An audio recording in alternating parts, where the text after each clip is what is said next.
এই মুরব্বি আমার কথা জবাব দিতে হবে। এটা বদনাম না, এটা কেমনে বদনাম? এটা ওয়াজ না কিতা বিড়িত লই বয়ে থাকুন, এটা ভালো জিনিস। আমি দেখছি তো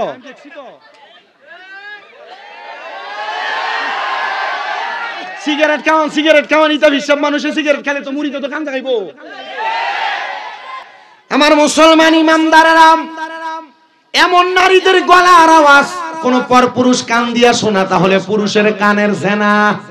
কানের কি জেনা? জেনা যারা করে তার ইমান থাকে না যায়। তো রাস্তার ভিতরে দাঁড়াইয়া শাস্তল ভাইয়ের বউয়ের লোকে যে কথা কয়, এটা কি হয়? খালতো বোনের লোকে যে কথা কয়, এটা কি হয়? ফুফাতো বোনের লোকে যে কথা কয়, মামতো বোনের লোকে কথা কয়, এটা কি হয়? তাহলে রাস্তার ভিতরে ফরবেডির লোকে কথা কোন যাইব? কইলে কি হইব? আর জেনা করলে কি যাইব? স্বাভাবিক ওয়াজ। এর থেকে শর্ট করছেন আর ওয়াজ চলে না। কোন মহিলার সঙ্গে সাক্ষাৎ করার জন্য কোন পুরুষ মানুষ যদি তার পা দিয়া হাইটা যায়, এটা তার পায়ের জেনা। পায়ের জেনা। কোন মহিলাকে হাত দ্বারা স্পর্শ করা হাতের জেনা। হাতের জেনা।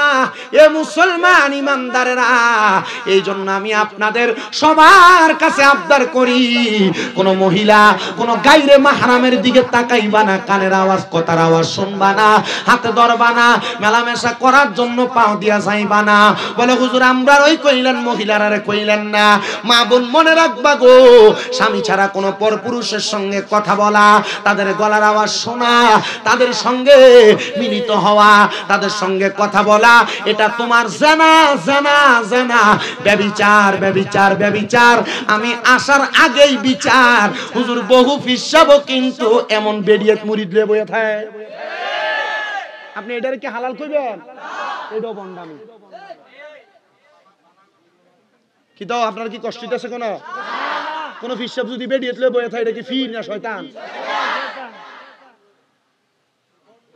ঠিক আছে। কিতা ধরে কামাল ভাইটা আসেনি, আমার দাওয়াত দিছে, হিতারেনি কেউ কিছু কয় আবার ভাই কিছু কইলে হ্যাঁ কইবা যে ফিসাব বেডি লয়ে বইয়া থাকুন যায় আছে, তোর ফিরে লাইন না দেখা, আনাইলে জুতা দিয়ে বাইরে দূরে বেড়া।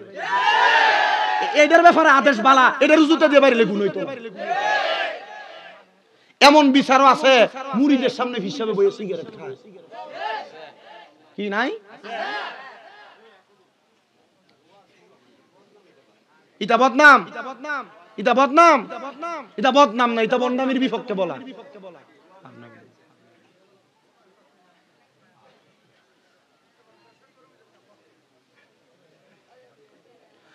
আমার মুসলমান ইমামদারেরা,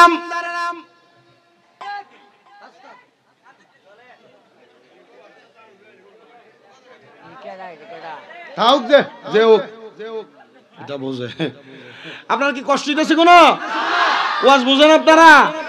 ওয়াজিটা ওয়াজ চলে আপনার এলাকা। এবার একজন যদি অপছন্দ করে আমার কিছু হইতো না, আর অপছন্দ করলে আমার কথার ইন্ডিকেট করে আমার কথার বিরুদ্ধে প্রমাণ দেওয়ার পরে যাওয়ার লাগবে। আপনারা একটু মনোযোগ দিয়ে শুনবেন, তাহলে আমি বলছি কয় প্রকার ব্যক্তির ঈমান থাকে না। 3 প্রকার ব্যক্তি, এর মধ্যে 1 প্রকার হইল চোর, 2 প্রকার হইল নেশাখোর, 3 প্রকার হইল জিনাখোর। এই 3 প্রকার ব্যক্তির 3 কাজের সময় ঈমান থাকে না। তাহলে আপনি আমি যদি এই 3 কাজ করি আমাদের ঈমান, তাহলে আমরা কি এই কাজ করতে পারবো?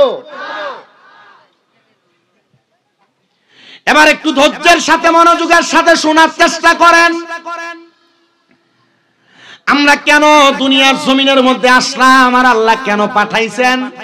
এ পাঠানোর মাধ্যমে মরণ হবে একটা শান্তির আর একটা অশান্তির, একটা শান্তির আর একটা অশান্তির মরণ। তো শান্তির মরণ যেইটা হবে, ওই শান্তির মরণের সময় ইমানদার বান্দা বড় আরাম পাবে, বড় প্রশান্তি পাবে। ইয়া রাসূলুল্লাহ, কেমন শান্তি আর কেমন আরাম পাবে? বলে এমন আরাম ইমানদার বান্দা মরার কষ্ট টের পাবে না। বান্দাটার সামনে থেকে রূহ নেওয়া হবে, রূহটা যখন নিয়ে যাবে বান্দা প্রশান্তির নিঃশ্বাস ফেলবে। তুলে দিলে কান্না অবস্থায় যেমন ঘুমিয়ে যায় ছোট বাচ্চা এমন ঘুমিয়ে যাবে, ওই বান্দা মরণের কষ্ট টের পাবে না। হাইরে মুসলমান, এই জন্য গুনাহ ত্যাগ করো, নামাজ আদায় করো, হারাম পথ ত্যাগ করো, ইবাদতের দিকে আসো, পরনিন্দা নিন্দা এগুলা বন্ধ করো। দুনিয়ার জমিনে থাইকা চুরি করা বন্ধ করো, নেশা করা বন্ধ করো, পরের হক মাইরা খাওয়া বন্ধ করো, সুদ বন্ধ করো, ঘুষ বন্ধ করো। আল্লাহর নবী যে বলছে 10টা পুরস্কারের 4টা পাইলা, আর 5 নাম্বার পুরস্কার হলো ঈমানের সাথে মরণ দিবে, মরণের কষ্ট টের পাবে না। মরণের কষ্ট টের পাবে। ইয়া রাসূলুল্লাহ, ইয়া হাবিবাল্লাহ, নবী আপনি বলেন আর বাকি 5টা পুরস্কার কি দেওয়া হবে? নবী আমার বলে যখন তারে কবরে রাখা হবে দুনিয়ার সাধারণ মানুষ দেখবে তার কবরটা একবারে মাটির বিছানা, কিন্তু না না না, এটা মাটির বিছানা না, ওই মুমিন বান্দার কবরে আমার আল্লাহ তাআলা জান্নাতের বিছানা বিছায়া দিবে। কিসের বিছানা? আব্বাজি, দুনিয়ার মাটিতে ঘুমাইতে কষ্ট হয়, 3 জন ফেরেশতা আপনার কবরে জান্নাতের বিছানা নিয়ে হাজির হবে যদি মুমিন হন আর প্রশান্তির মরণ চান। গুনার কাজ ত্যাগ করেন, ইবাদতের দিকে মনোনিবেশ করেন। নেশা করা ভালো?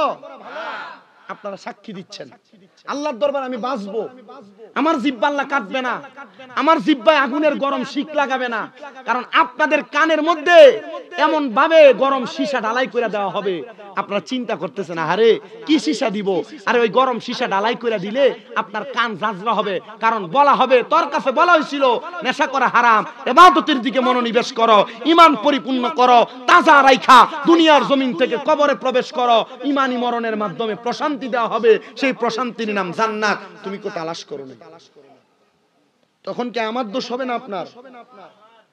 আমার। এই জন্য হযরত ইদ্রিস আলাইহিস সালাতু ওয়াস সালাম বলছে তামুতু কাবলাল মাউত, মরার আগে একবার মরে যাও গা। মরার আগে কথা কয় না, মরার আগে। আমরা সুন্নিরা আমরা পীর মুর্শিদ ধরি না, হ্যাঁ শুধু সুন্নিরা ধরে না, অন্যরাও ধরে না। পীর মুর্শিদ ধরার কারণ কি কোন তো? উকিল আমরার জন্য ওকালতি করব, আমরারে বাঁচাইবো, সুপারিশ করব, এই পীরের কাছে নিজেকে সুপর্দ করে দেওয়া। মরার আগে একবার মইরা যাওয়া মানে ওনার কাছে আমি মরছি, উনি আমারে যেমনে কইবো আমি এমনে চলমু। তো উনি আমারে কইছে নামাজ পড়তে, আমি পড়ি না। উনি আমারে কইছে রোজা রাখতে, আমি রাখি না। উনি আমারে কইছে হারাম পথে না যাইতে, আমি যাই। উনি আমারে বলছে হক ভাবে চলতে, আমি চলি না। তাহলে দোষ কি পীরের না মুরিদের? আচ্ছা, তো পীরের আদেশ না মাইনা আপনি যদি ভন্ডামি আর অন্যভাবে চলাফেরা করেন, তখন কি আর পীর আপনার লেগে সুপারিশ করব? 7 প্রকার ব্যক্তি সুপারিশ করবে। 7 প্রকার। কয় প্রকার? আকাইদা নসফিতে বলতেছে যে 5 প্রকার ব্যক্তি সুপারিশ করবে। হাদিস মুবারাকার মধ্যে কোন জায়গায় বলতেছে 3 প্রকার। কোরআনুল কারীমে বলতেছে 4 প্রকার ব্যক্তি সুপারিশ করবে। মিনান নাবিয়িনা ওয়া সিদ্দিকিনা ওয়া শুহাদাই ওয়া সলিহিন। 1 নাম্বার নবীগণ, 2 নাম্বার সিদ্দিকগণ, 3 নাম্বার শহীদগণ, 4 নাম্বার সলিহিন আল্লাহর ওলিগণ। হাদিস শরীফে কয় হলো উলামা আলেমগণ। মারহাবা কয় না। আপনি চিন্তা করে দেখছেন আমাদের জান্নাতে যাওয়ার রাস্তা বড় সহজ। তাহলে 6 নাম্বার পুরস্কার কবরে জান্নাতের বিছানা দেওয়া হবে। সাহাবায়ে কেরাম আমার নবীরে প্রশ্ন করি, ইয়া রাসূলুল্লাহ, ইয়া হাবিবাল্লাহ, আপনি বলেন না 7 নাম্বার পুরস্কার কোনটা দেওয়া হবে? নবী আমার বলে 7 নাম্বার, একটা মানুষকে যখন কবরস্থ করার পর বিসমিল্লাহি ওয়া আলা মিল্লাতি রাসূলিল্লাহ মাটি দেওয়ার সময় মিনহা খলাকনাকুম ওয়া ফিহা নুইদুকুম ওয়া মিনহা নুখরিজুকুম তারাতান উখরা বলে মাটি দেয়। ওই মাটিটা দেওয়ার পরে দুনিয়ার মানুষ তার কবরে কোনো আলো দেয় না। ইমানদার মুত্তাকি বান্দার কবরটা তার কপালের নূর দ্বারা আমার আল্লাহ তাআলা আলোকিত বানায়া দিবে।